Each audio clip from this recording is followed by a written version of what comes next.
Quel est ton top du week-end, mon cher Mathieu? Écoute, après une intense réflexion, je vais avoir tendance à dire Franco Colapinto quand même. Le résultat brut de Franco Colapinto, c'est 7ème à la fin de ce Grand Prix, donc c'est tout à fait cohérent pour un pilote qui a eu beaucoup de mal. On a beaucoup loué le fait que Pierre Gasly avait tendance à performer au niveau de l'Alpine, tandis que Franco Colapinto souffrait.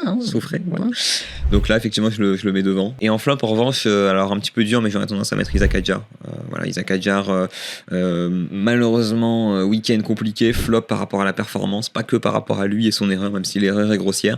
Flop parce que tout simplement, j'aimerais, moi personnellement, le voir plus haut et le voir performer, parce que ça se voit que la performance, il l'a, et le potentiel, il l'a. Maintenant, on aimerait bien le voir justement délivrer sur la piste. Moi, je vais mettre en top les petits ajustements du règlement. Je pense que c'est un pas dans la bonne direction. Voilà, on a eu un peu de super clipping, tout ça, mais c'était pas choquant.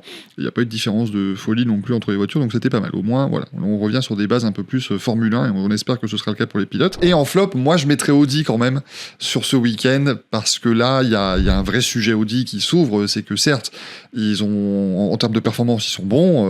Hülkenberg se qualifie 11e, tout ça. Mais à un moment donné, griller 1 ou 2 moteurs par week-end, ça va pas aller très loin.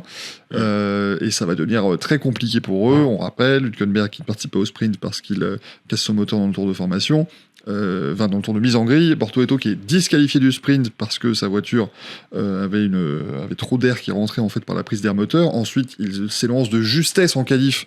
Ils arrivent à régler sa voiture et finalement, ses freins prennent feu.